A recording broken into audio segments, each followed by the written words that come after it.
আজই ডাউনলোড করুন আর এনজয় করুন আপনার পছন্দের শো। এই যে বাপ্পা বলে ছেলেটা, ও জমির দালালি করে। কাল আমি ওর কাছে একজন পাঞ্জাবি প্রমোটার সেজে যাব, আর তুই হবি আমার অ্যাসিস্ট্যান্ট। রাজি? কি বলছিস কি? অবশ্যই রাজি। আরজি, তুই খুব লাকি জানিস যে সাক্ষ্যদার মতন একজন মানুষকে তোর পাশে পেয়েছিস। বিপদে দেখ তোর সঙ্গে সবসময় রয়েছে। সাক্ষ্যদা তোকে খুব ভালোবাসে জানিস,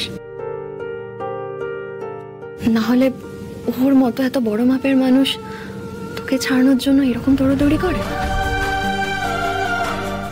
ভালোবাসা না থাকলে এরকম হয় বল? সে তো রিতম দাও তোকে খুব ভালোবাসে রে দিদি।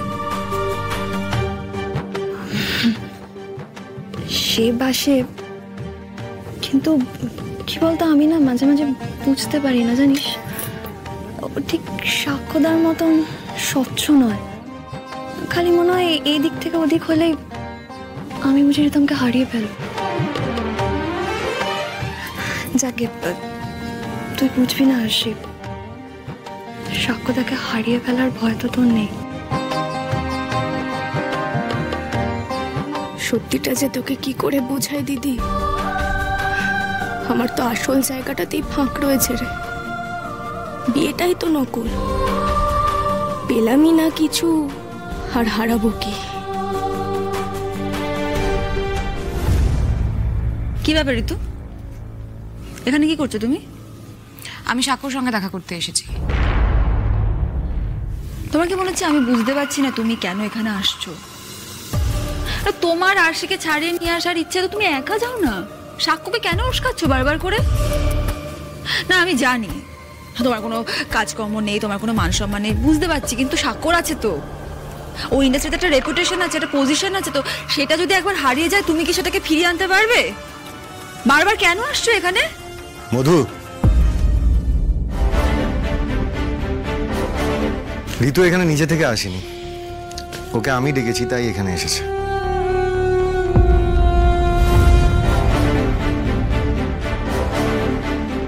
কি পড়েছো এটা তুমি? এটা পরে কোথায় যাচ্ছ? আমার একটা কাজ আছে মধু। কি কাজ? একটা পার্সোনাল কাজ, পরে সব বলি। ঋতু আমাদের দেরি হয়ে যাচ্ছে, চল। হ্যাঁ চলো চলো। সাক্ষ্য, কি কাজ সেটা বলে যাও। চলো ঋতু।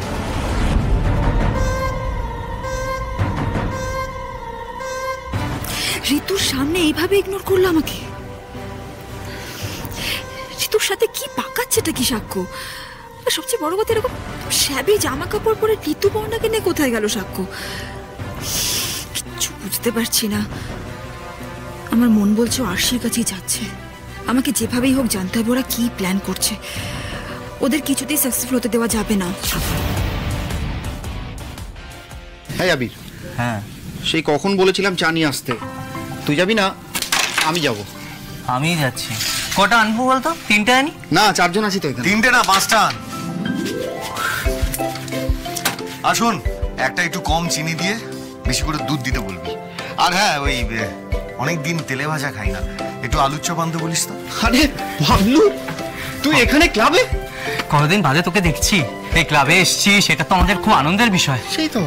আরে আমি বিশ্বাসই করতে পারছি না, আমি স্বপ্ন দেখছি তুই বাবলু তুই এখানে এসেছিস। আরে দাঁড়া দাঁড়া, ওকে আগে বসতে দে। এই চেয়ারে তো বসতে পারবে না, তুই ভালো চেয়ার নিয়ে যা। হ্যাঁ আমি দুটো চেয়ার নিয়ে আসছি। শোন শোন শোন, নিতাইদাকে বলবি যে এক গ্লাস, মানে গ্লাসে করে চা দিতে, এক গ্লাস। আরে আমি যাচ্ছি। তোরা এত ব্যস্ত হচ্ছিস কেন? হ্যাঁ কি হয়েছে? এখানে দাঁড়া, একটু গল্প করি। মানে বুঝতে পারছি না আমি, তুই এখানে আমাদের মানে সুপারস্টার বাবলু আমাদের ক্লাবে এসেছে, ব্যস্ত হবো না? ওই নামটাই বল, বাবলুটাই বল, সুপারস্টারটা বাদ দে না। আরে তোদের বাবলু এসেছে ক্লাবে। আচ্ছা বসে। হ্যাঁ বস বস। ঋতু এসো, বসো।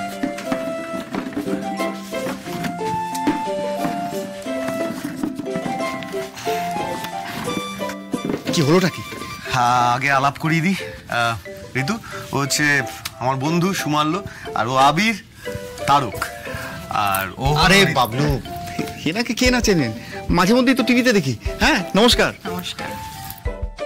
আচ্ছা একটা কথা বলতো, হঠাৎ এতদিন বাদে পথ ভুলে ক্লাবে? তোরা আরশির ব্যাপারটা শুনিসনি? শুনেছি, অফিস থেকে ফেরার সময় পাড়ার মোড়ে আলোচনা হচ্ছিল, তখন শুনলাম। আমার বউও কাল বলছিল টিভিতে কী সব যেন দেখাচ্ছে, কী সব ওই উল্টোপাল্টা ছবির জন্য। ধ্যাৎ, না না, আরশি এসবের মধ্যে জড়াবে এ আমার বিশ্বাস হয় না। বাবলু, তোর বউ বলে বলছি না, আমি তো ওকে দেখেছি, আরশিকে আমি চিনি। ওই সব কাণ্ড করবে না, ওকে নির্ঘাত কেউ ফাঁসাচ্ছে। জানি রে, জানি, সবটাই জানি সুমাল্য, কিন্তু এই কোর্টের কাছে গিয়ে আরশিকে কেউ ফাঁসিয়েছে বললে তো আর হবে না। মুখের কথায় কোর্টে কি হয়? আমাদের আরশির পক্ষে কিছু সলিড প্রমাণ দিতে হবে, তাহলেই ওরা বিশ্বাস করবে। কিন্তু ওকে এভাবে কে ফাঁসাচ্ছে? দেখ, কে ফাঁসাচ্ছে সেটা জানি, কিন্তু প্রমাণ নেই আমাদের কাছে। আর সেই জন্যেই আমি তোদের কাছে এসেছি। আমার না তোদের হেল্প দরকার। কি হেল্প লাগবে বল, কি করতে হবে? সুমাল্য, তোদের অনেক কিছু করতে হবে। আচ্ছা, তোদের মনে আছে একটা সময় আমরা কিভাবে পাড়া দাপিয়ে বেড়াতাম? আমরা কত লোকের কত প্রবলেম সলভ করতাম। হ্যাঁ, সেসব দিন ছিল বটে। আচ্ছা শোন না, সেই দিনগুলো আবার ফিরিয়ে আনি না। দেখ সুমাল্য, এই ক্রিটিক্যাল সিচুয়েশনে প্রথমেই তোদের কথা মনে পড়লো আমার। আমি না পুলিশের তদন্তের উপর ভরসা করতে পারছি না। আরশিকে ফিরিয়ে আনতে আমি তোদের মুখের দিকেই তাকিয়ে আছি। তোরা আমাকে সাহায্য করবি তো ভাই? আরে অবশ্যই সাহায্য করব, এটা আবার বলবার মতো কথা? আচ্ছা বাবলু, এইটুকু জানতে পেরেছিস কি যে কারা আরশিকে ফাঁসাতে পারে, মানে কোনো ইনফরমেশন কিছু? ঋতুর কাছে কিছু ইনফরমেশন আছে। ঋতু, বলো ওদের। আরশির কাছে যারা কাজের জন্য এসেছিল, দীপঙ্কর আর নন্দিনী, ওরা দুজনেই হচ্ছে চূড়ান্ত ফ্রড। ওদের আসল নাম হচ্ছে বাপ্পা আর লিলি। দুজনেই পুরোটাই ভুয়ো। এরা বড় লোকদের কাছে ফ্রড কেস করার জন্য টাকা নেয়, আর সেসব পুলিশের কাছে গিয়ে বলতে গেলে আমাকে প্রমাণ আনতে হবে, আর অত সময় আমার কাছে নেই। তাই আমি চাইছি এই ধাপ্পাবাজগুলোকে যদি আমরা একটু অন্যভাবে ডিল করি, মানে আমরাই যদি ওদের সাথে ধাপ্পাবাজি করি। বাবলু, আরেকটু ওই খোলসা করে বল না। দেখ, এরা এত টাকা খায়, এদের টাকার অনেক অনেক লোভ দেখিয়ে কিন্তু সত্যিটা বলাতে পারবো না। তার চেয়ে আমি ভাবছি এদের টাকার টোপ দিয়ে আমাদের পাতা ফাঁদে এদের টেনে আনবো। কিভাবে? এই যে বাপ্পা বলে ছেলেটা, ও জমির দালালি করে। কাল আমি ওর কাছে একজন পাঞ্জাবি প্রমোটার সেজে যাব, আর তুই হবি আমার অ্যাসিস্ট্যান্ট। রাজি? কি বলছিস কি? অবশ্যই রাজি।